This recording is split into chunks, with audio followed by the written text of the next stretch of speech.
It's time to welcome the Wine Ladies with Georgia and Suzanne. An entertaining hour topped up with great ideas about wine, where to dine, anything and everything to do with the vine.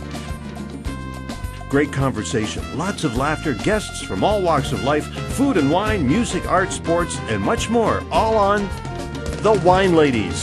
Hi everybody, it's us, the Wine Ladies. I'm Georgia. And I'm Suzanne, and welcome to the Wine Ladies, one sip at a time. Thank you so much for joining us this afternoon. And also, I want to say thanks to all of the folks out there that commented on last week's show. It was about cigars and scotch, and apparently you guys didn't mind one bit deviating from the vine just a little bit.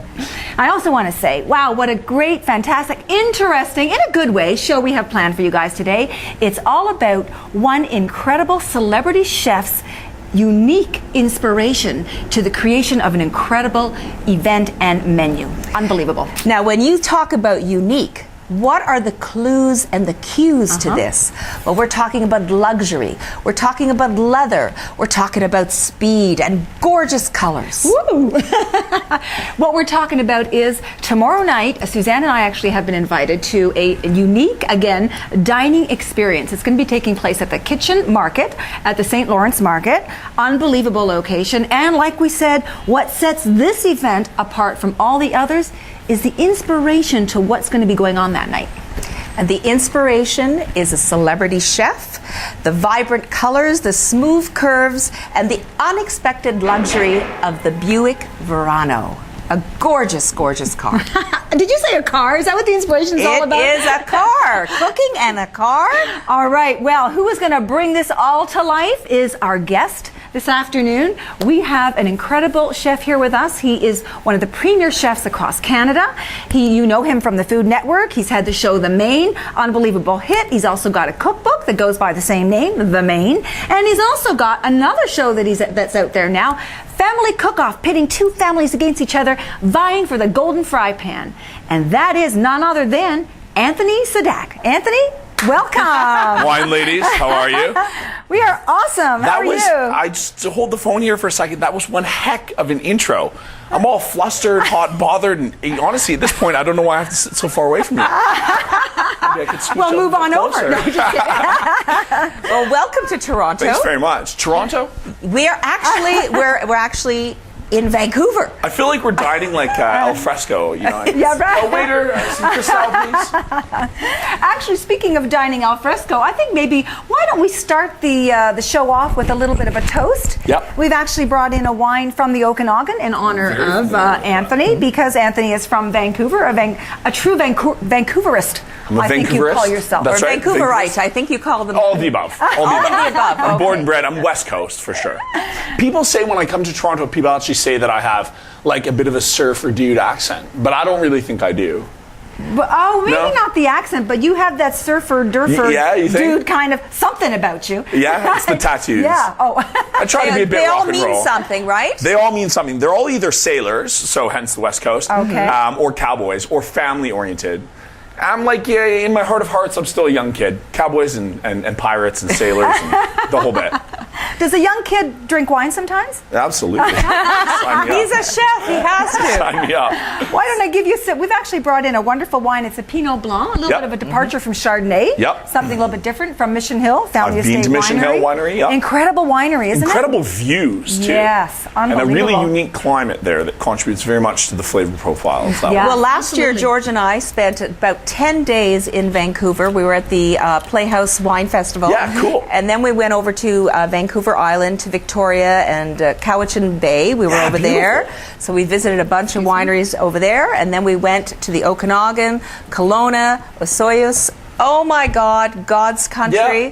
What an that's the thing Thank about you very British much. Columbia. You guys got it all over there. It's really unique, and also, you know, I have to give a shout out to my, you know, BC wines and rep them hard. You know, being a BC boy, they've really come leaps and bounds. And you know, we're not all the way there, but there's some great drinking out of BC and even the island as well. And, Yes. that transcends, you know, past wine and grape, and it really goes into the food and how that has influenced, you know, our multiculturalism from a food perspective. We have some really great Canadian cooking happening on the West Coast. Yes. And, you know, just to give a shout out for Canada Wine, people always ask me, what is Canadian food? And I can't really say that we have any one token, I know you're at home, everyone's thinking, oh, poutine, and, but really, I mean, if you look Buffalo at it. meat. Right, I mean, what makes Canadian food is the Canadian, the great Canadian chefs and home enthusiasts that cook it, and moreover, great Canadian products. And to me, that is sort of what defines Canadian food. And that said, we have some really, really awesome things happening. So, which one's mine? Yeah. Well, actually, we're going to toast our big glasses. We're going to welcome Anthony in a big way. I'm sorry, Anthony. I told my publicist I'm only doing this show if I get one of those giant fishbowl glasses. So we're going to have words after. Cheers. Cheers. Welcome. Chin chin. Whoa. To tomorrow evening, we're looking forward to tasting your food. I like this wine because you know what? It's very reasonable. It's only like here in Ontario, it's about $14.95. I'm not sure how much it is out on the West Coast. It might be a dollar or two more. Not really sure. It's about double. Is it double for the Pinot Blanc? I can tell you, really? LCBO. You guys are really lucky that you pay a very nominal price for some really great drinking wines here. Yes. And in BC, we foot the bill for you guys, I think. But really? Yeah, it's maybe not quite double, but it's definitely, there's a supplement to it for sure. Absolutely. It's usually, I've noticed it's usually a couple of dollars more at least. Anyway, yeah, for sure. Yeah, well, I think this is a great find for like $15. I think it's awesome. It's got like nice fruit. Summer's coming. Like I said, it's got good acidity, but pineapple and pear, yummy. Pineapple, pear, it's light, it's fresh. Yeah, it's delish. And it is delish. And delish, by the way, encapsulates everything: fresh, floral, lovely, all those tasting notes. But and more so, I just Canadian wine as a whole. It really is something brilliant. And so I would encourage people at home to put the dollar back into Canada. You know what I mean? Oh, totally. Now I want to know, do you creative. When you're doing a meal, do you pick the wine first and then do the food, or you do the food and then the wine? I know what you're going to want to hear. I know what you're going to want to hear. I pick the wines and then I choose my food. For the most part, being a chef and being sort of chef forward, I compose the menu, and then I have a knowledge of wine, but I also put it out to other people too. So I work with a couple sommeliers in Vancouver, and just really collaborate. And I think the more people you get weighing in on something, not to the extent that it's too many cooks in the kitchen, but I really think it's great to ask, right? And what inspired me to become a chef is just I wanted to go into a kitchen and really become be a sponge and absorb knowledge, right? And I think every chef to a certain degree moves from kitchen to kitchen and throughout different restaurants, and they absorb what they like and they discard what they don't. Everywhere. And do that with wine and ask people and be creative. And also, you know what? I always convey to people, whether it's a cooking class or a television show, whatever it may be. Look, it's only food and drink. Life will go on if you. It'll be gone in a minute. and by the time you're done, you're half buzzed anyway. It just doesn't even seem like a big deal. Especially if you're drinking out of our glasses. No, half a glass. But that's the reality, right? And so, don't be so hard on yourself. And it's it really is when we approach food and wine with this complicated mentality and this complicated approach that it really becomes complicated. Yes. Right. And less is more in this case. Less is more, and just pick simple wines, pick what you like. And ultimately, I have this saying with tattoos, right? You only get a tattoo for you, right? You don't have to impress anyone with it. And, if you like a wine, then you like a wine. Right. And enough said. Yeah, that's true. It doesn't matter whether they got a 91 or a 47 or who rated it what, right? Yeah. Everybody has their own taste. So I want to know, are you still a snowboarder, or did you give that up when you started chefing? That's a really great question. You guys have really done your research. We're just getting started. You don't know what we know about you. Oh, no. I do still snowboard. Yeah. It's not my first love anymore, and I'm just being honest. Yeah. I grew up at the foothill of Grouse Mountain, and it was one of my first sort of food and beverage careers, culinary careers, or jobs, I should say.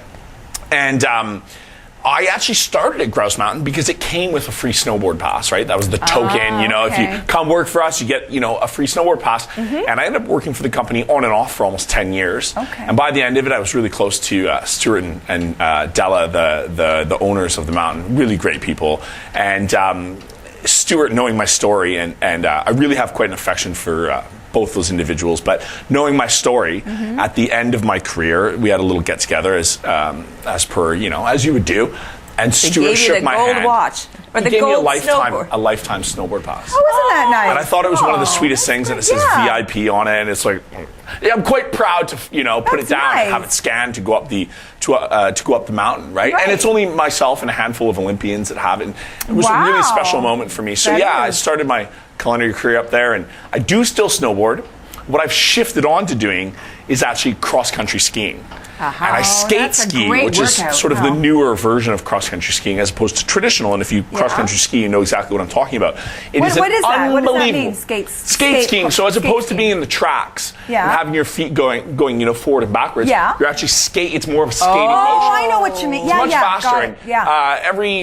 Every Olympics rotates whether they're going to feature skate or traditional. Okay, right. Now I have to tell you, when I first growing up in North Vancouver, it lends itself well to the mountains and the ocean. So everyone cliff jumps and swims in the rivers and jumps in the ocean and surfs and the whole bit. And I grew up mountain biking. I grew up mountain biking, and I remember I actually sort of tailed off from mountain biking to start my culinary career. But when I did, us mountain bikers, when we saw road cyclists, like straight out of the Tour de France, wearing this whole, the spandex kit, when we saw one of those, it was like, nice tights, buddy. And then the same thing on the mountain. When I was snowboarding, we saw a cross-country skier in spandex, and nice tights, buddy. And now I've traded in my snowboard for cross-country skis, and I show up on a road bike wearing spandex to every coffee shop, and that's me, right? So I was going to say, we've seen you in that spandex. Yeah, so, wow, you have done your research. Well, of course we have. There's been a shift from... And you look pretty good, too. Well, thank you very much.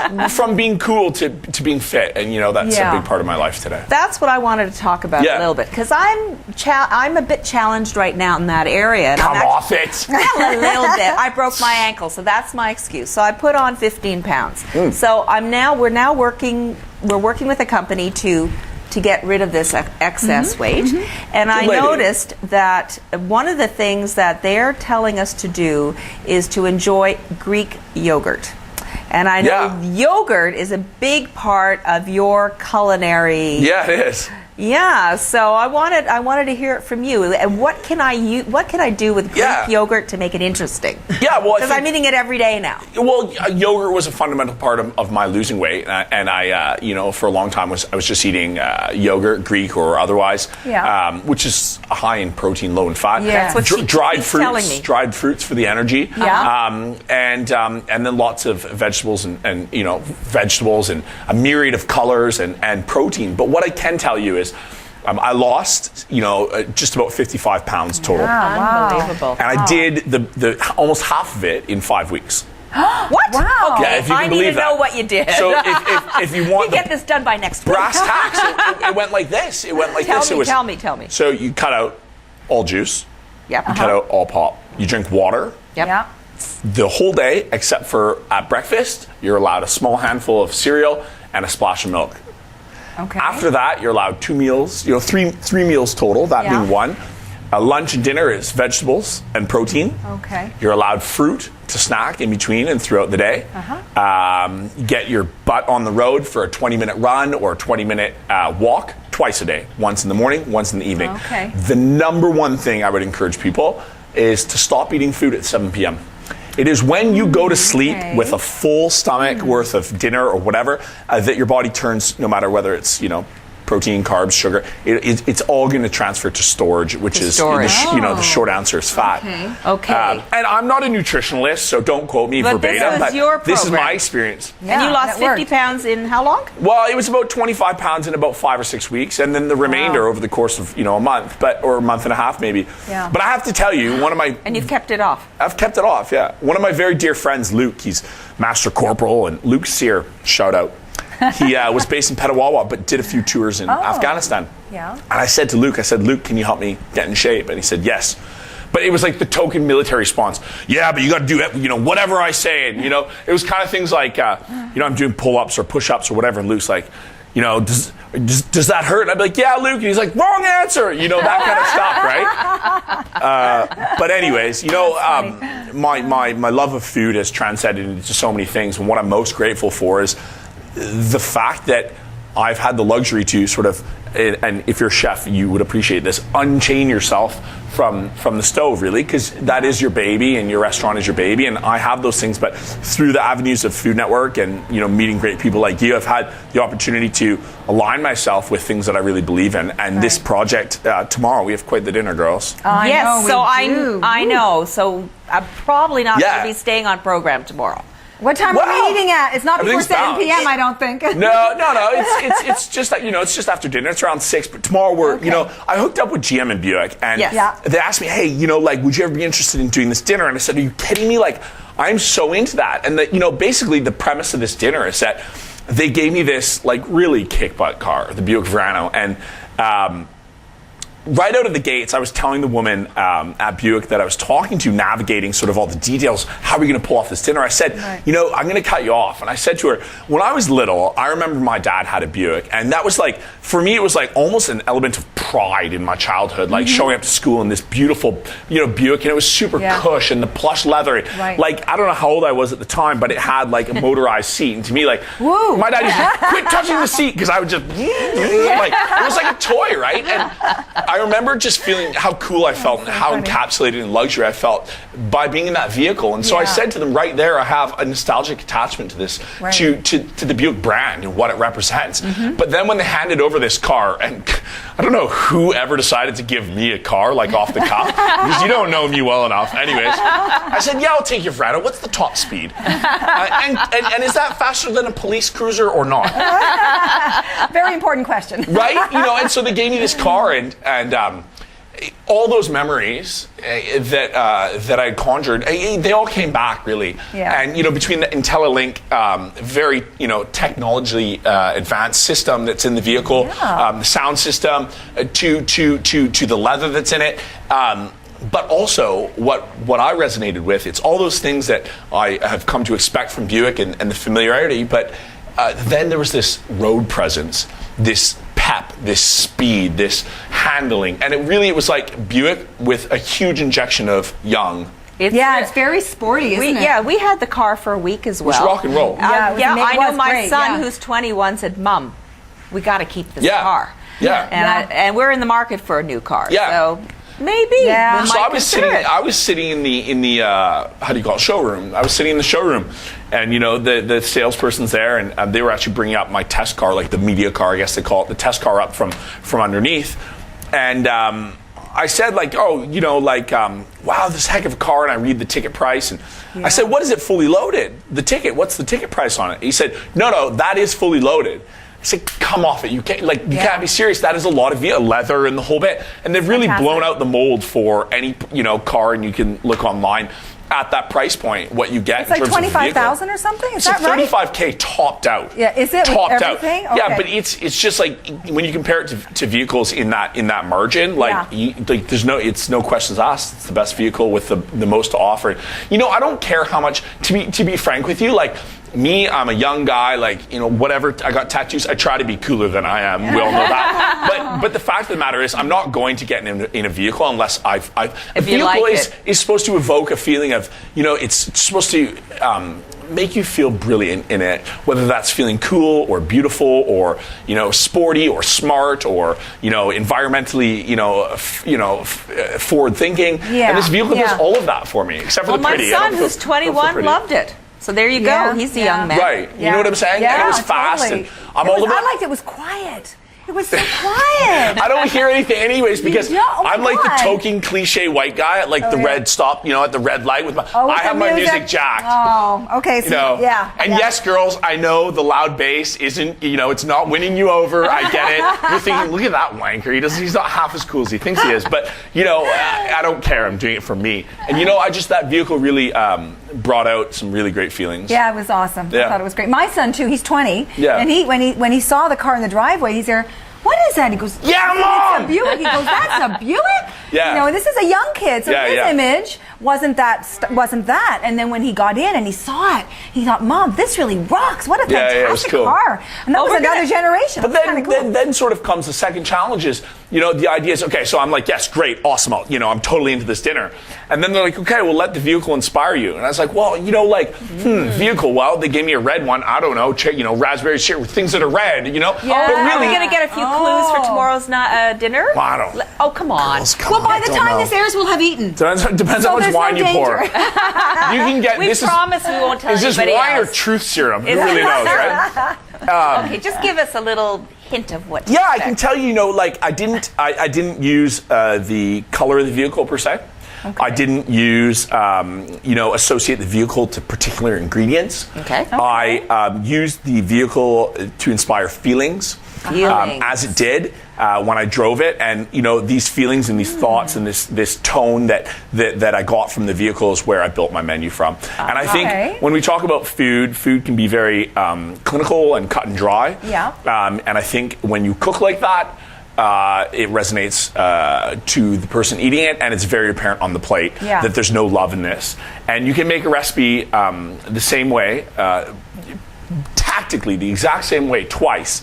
You can make it, and one can be brilliant and the other maybe not. And I honestly, I feel it's how you feel when you're cooking, and how much love you put into your food, right? And everyone's heard the token, like the secret ingredient is love. But you know what I mean? Like you have to invest.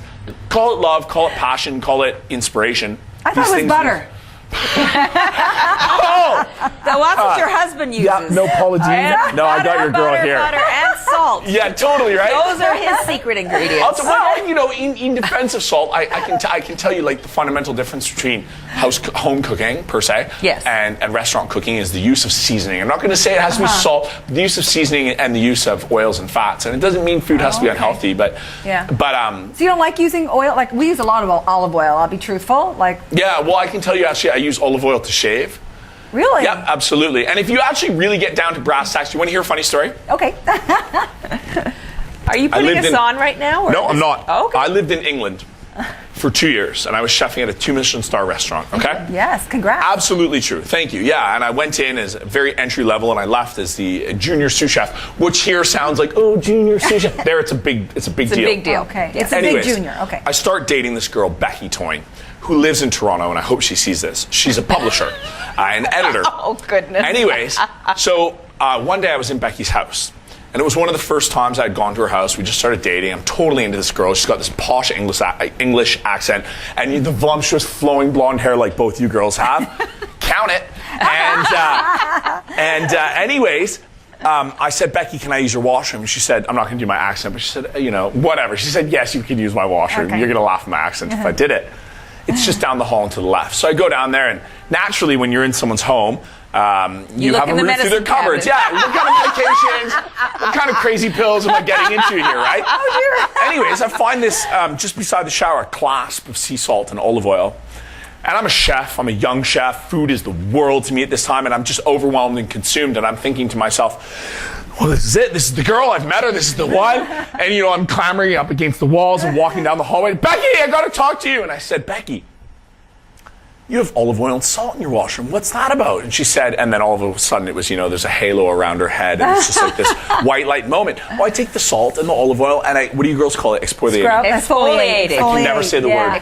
And she exfoliated her whole body with this. Oh, now Gentlemen, you're I can tell really you, turned on. I can tell you, she had the most amazing skin on earth.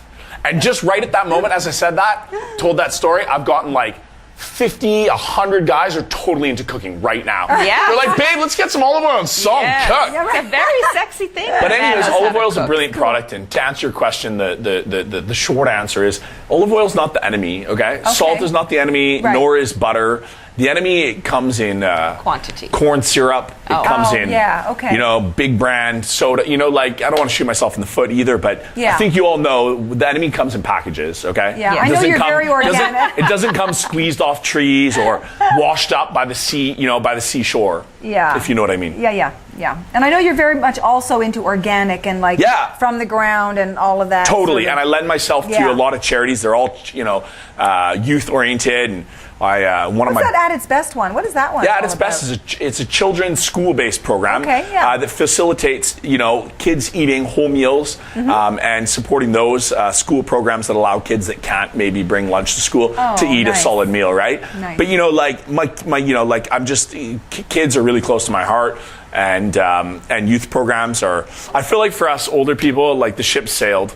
We're done. Oh. We're a lost cause. Yes. You can't teach me anything. I'm an old dog. You know, like, so I feel like, you know, when I try. At 28 years old? 29. I just had my birthday. Oh, the big 3-0 you just coming had your up. birthday? Happy Yeah, but I birthday. talk like I'm 30. I'm like us 30-year-old, you know. Can't we turn that ship around? I want to sail back. But listen, you know, like honestly, for us, like I would rather just speak to kids about it because they're animated and they absorb what I have to say. And so when I talk about food as a whole, I'm really and I love talking to kids because they're so out of the box and left field and crazy. are. And they're picking their nose and they're falling asleep and they're yawning. Talking in front, and I'm sure you can attest to this. Yeah. Talking in front of kids is the hardest thing on earth.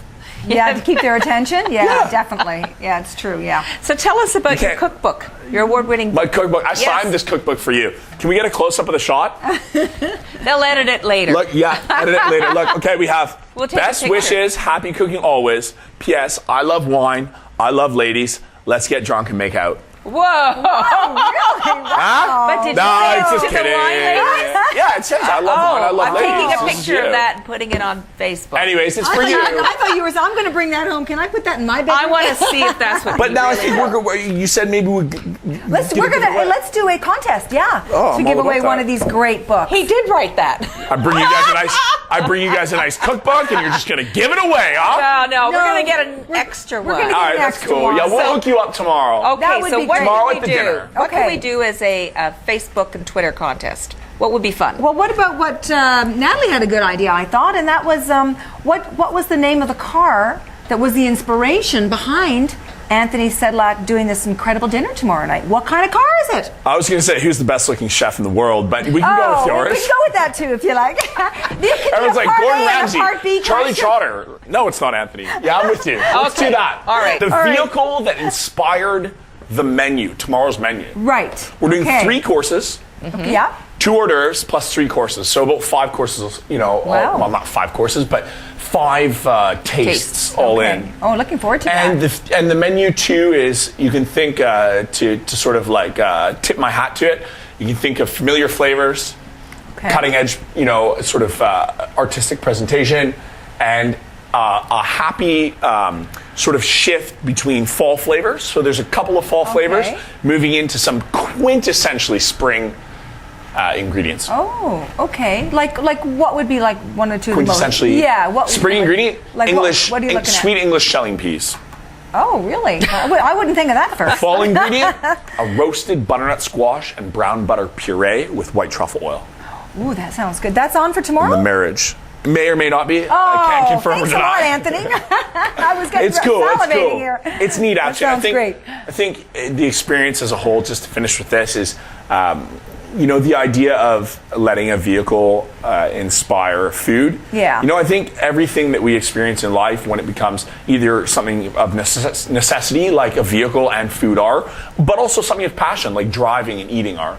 You know, I think when you have that marriage, it actually works. And I think you'll be refreshingly surprised at how a vehicle could inspire a menu. Refreshingly surprised. Did you have a sunroof in your car? I did have a sunroof. Look, it was loaded. Hard to come up with a parallel. And it's amazing. Also, I have to say, thanks, Buick, because I picked up like 8 or 12 chicks in this There car. you go. Wow, really? Yeah, I Like, how christened many it. chicks did you I pick up? christened it. Not a single one. Girls, you hold your own on that. I think what we're going to do now is we're going to take a quick break, and then we're going to invite Natalie Nankill from Buick that's going to join us as well and give us a little more details on the fabulous car that we have been enjoying the past little while. We'll be right back, so please don't go away.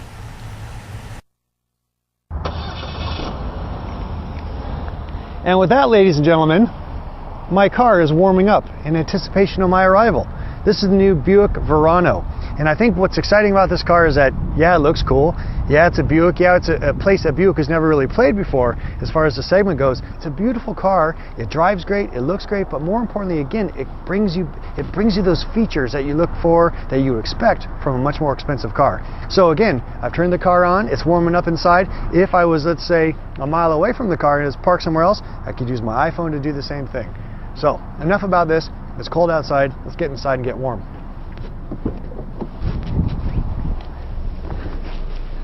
Now this is much nicer. Now, while I turn the car on remotely, guess what else is turned on? Because it's below 45 degrees, my seat Ooh, nice and toasty. Wish you were here. As well as my mirrors and my windows have already been defrosted. So the car is ready to go. But there's always more things to expect in a Buick. First off, the steering wheel. Yes, it's a lovely leather coating, but more importantly, push this button right here, and now it's heated. That's a feature you do not find at cars at this price point. That I can guarantee you. And while you're driving the car, it's also about safety. You know, wintertime, got maybe some treacherous conditions out there. So we want to keep your hands on the wheel. Therefore, we've got all the buttons you need for running your phone, your radio, your applications. Everything is all set here on the steering wheel. Now, when it comes to safety, like I say, you got to be making sure the car is pointing straight as well. So we've got StabiliTrak, comes standard on this car, also known as traction control. Make sure that no matter how bad or how slippery the weather is, you're going straight. And then, of course, the one that really makes a big difference is OnStar. Comes standard with the Buick Verano. Now, I think what the big thing for me about this car, the Verano, is that it is unexpected niceties in a car like this. This is really a luxury car. This is features you're only going to find in luxury cars at a $25,000 price point. Buick likes to talk about human luxury. Well, I can tell you, this human is feeling very warm right now. So now we've got the media relations manager, Natalie Nankill for GM, who is responsible for putting this whole event together, I guess, and you came up with the idea, and we're really thrilled about it. We were just saying, like, what an awesome idea, something so different, and it's going to be an extraordinary night tonight, so tomorrow night. Welcome to the show. Thank you. I'm glad to be here. I'm glad you guys can join us tomorrow. Oh, well, we can't wait. And I have to say, I was quite thrilled when Natalie showed up at my driveway with a silver spanking brand new Verano. I said, wow, I get to drive that for a whole week? But you took it back, Natalie, you took it back. I had the same experience. You did? And I had to go to the dealership to pick mine up, actually. Did yours show up? Uh-oh, now we're in trouble. It was well worth it. You know, That was a great car, though. Maybe she's going to give some samples tomorrow. There you go. You know, like appetizers. There what do you you think? What, you mean a free test drive or a free car? Free car! If the price is right? Wow, no, that was an amazing, what a fantastic idea, though. So Suzanne and I had a chance to drive the Verano around for a full week. And you know what's really interesting about that is we both appreciated different characteristics of the car. Like what I liked was not necessarily what she pointed out, and vice versa. Like one of the things that, like I was saying to Anthony, one of the things that I found that was really amazing was how quiet and how smooth it was. It was just like, wow, are we moving? Is the engine on? Because I come from a really noisy household, so I really appreciate any peace, and that's one of the things that really stood out. What about you? Well, I love the heated steering wheel. I thought that was pretty cool. And I also like the voice of the lady that talks to you with the iPhone. OnStar? Yeah, that was very, very cool. She was lovely. She was lovely. You guys make it sound like you go way back. I made a new friend. Now, that was very cool. Dial now, you know. Now, that was awesome. Fabulous car. I also like the thought. I don't know if this is common in cars or not. Maybe it is. I don't know. I don't have a car that does this. But the one where, well, I know you can first of all start your car like from a mile away, do something, and boom, the car started. But the other thing that's really cool is the seats automatically start to heat up, turn on, based on what the temperature is outside. Yes. You don't have to wait till you get in there and press the seat button or anything like that. It's like you get in there and you're already like in the lap of luxury. Yeah. The moment you get in, that was pretty cool too. Yeah, it's amazing. And Verano is definitely a great vehicle, and it shows you all the technology that you guys experience, you know, with the push button start, and then the quietness that you guys actually experienced is called Buick Quiet Tuning, where a lot of the material and engineering goes into that vehicle. So you know what, when you're on the road, you don't hear a lot of that exterior noise. So I'm glad that you noticed that. And to jump in on that, just the push button start, I know this is very nominal, and anyone with the same circumstance could probably find a way around it. But for me, I have my fob on my keys, and I have to reach out to get into my building. My fob, my key access, remote access. For my underground parking, it's on my keys. But with the push button start, my keys aren't engaged, so I can just pull. I don't have to turn it off, pull the key out. Oh, you know what I mean? Yeah. Does that make sense? Yeah. Yeah, it was, you know, like just a small thing, but a little nuance that I really appreciated. Yeah. Awesome. So it's not your father's Buick, that's for sure. No, it definitely isn't. My father wanted it, though. I did show my dad it. Yeah. See, so it's fans across all generations. He wants it to be, he wants it to be his vehicle. Same with my son and her son. So there. Well, you that's probably three made a right couple there. of sales already. Good. That's good. We're branching out with the Buick Verano. It's the new small compact addition to the family. Yeah. And as Anthony said, his dad appreciated the vehicle, but we're looking for a younger demographic, a downtown demographic. So that's the smaller car and a smaller package. And how did you come up with the idea to have Anthony come out and put this whole, the whole event together? It is novel. It's a new concept I've never heard of. I've heard of pairing wine and food with a whole bunch of things, but not with a car. Well, that's our style, wine, food, and lifestyle. So they've done it as well, but they did it with food and a car. I like it. it's cool. Yeah. Well, the Buick brand has a lot to do with a lot of the senses, with touch, feel, and taste. So we said, how do we, create an event that's unique and reaches out to just not the automotive crowd, but, the lifestyle crowd. And this is what we came up with. And then we, searched across Canada for all the chefs, found Anthony, who was willing to take on the challenge, and we'll see what we get tomorrow night. And Jamie Oliver wasn't available, so naturally I'm the second biggest in the world. His loss. Yes. Well, personally, I'm really happy we got Anthony. Aww. And we haven't even Cute. tasted what you've got for All tomorrow. red now. That's cute. That's very sweet. Let's cheer to the Cheers. Buick. Chin chin. And to your baby that's coming And the here. baby there, My chin chin. 11th little girl. So her name's going to be Shadow? Oh, I No, got a that's little girl. mine. That's yours. Harlow's my first girl, yeah. So we don't know if it's a girl or boy. Yeah. That's so we're pretty. waiting. Thank you. I love it. Really, really nice. And this is your first baby, did you No, say? this is baby number 2. Baby So my number first 2. little girl is Harlow. Oh, your first? Oh, Yeah, right. Okay. yeah. Your first And do you one. have names picked? Boy or girl? No. So that's why all we're off kind the cuff. We're kind of throwing out. So Shadow. How about I might have- Verano? No. Those are, and I don't think Those you are would. spoken for. Yeah, they're spoken for. Maya was cute. Maya, So yeah. she's Maya, yeah. Yeah. So we're open. We still have until July to figure things out. Okay, good. Well, I'm sure you'll come up with something equally as beautiful as that. Oh, thanks. Or as handsome, if it's a guy. What would you say? Yeah. Now we're I doing guess a so, little yeah. Either boy or we're girl. doing a Yeah. little Facebook Twitter contest, and it's going to be what was the question? Is about name. What is the vehicle? Yes. Not just the brand, but what is the vehicle that inspired my menu tomorrow? Name of the vehicle. Should we give the answer?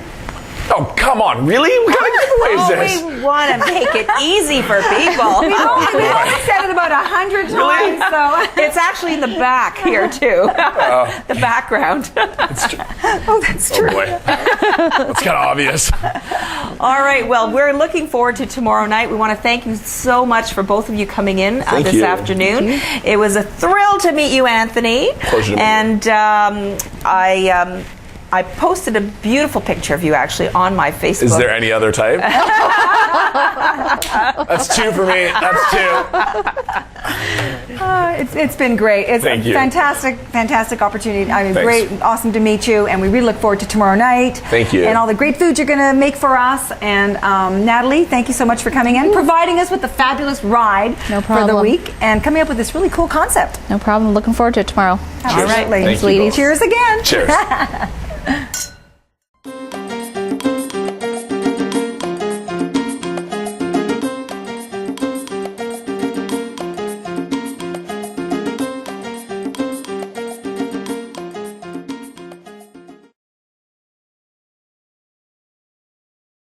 Roasted, olive oil, duck fat, butter, a little bit of lemon to finish it.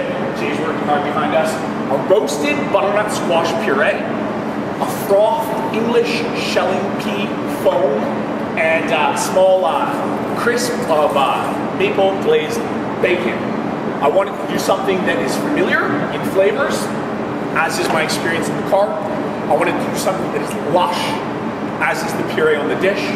I wanted to do something that made me feel special.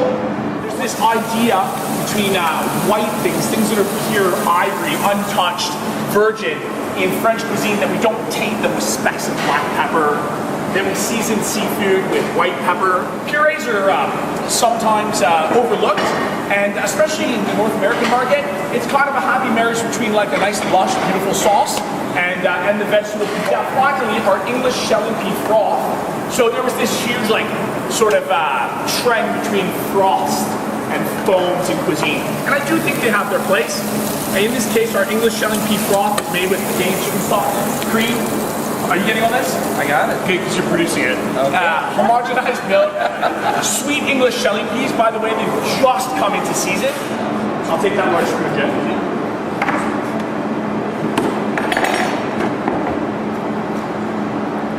I'm going to put the puree down. Jay's going to show you where the first scallop goes, and then you follow me, okay? Okay, got it.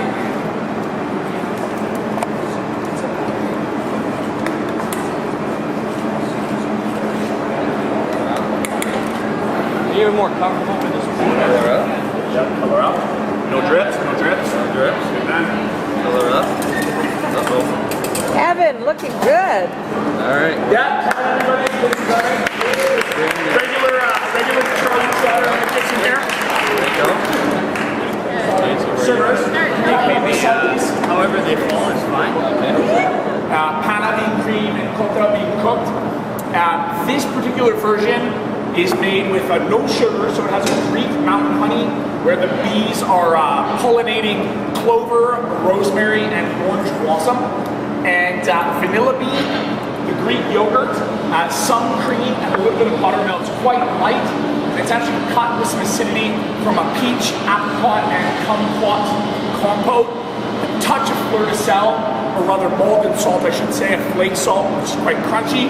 And then on top, just a simple honey lace cookie. So I hope you guys enjoy the final course. Thanks, guys. Oh, you mixed it up now. You mixed it up. Right. This is heated by This is the vine. Oh, yeah? my goodness.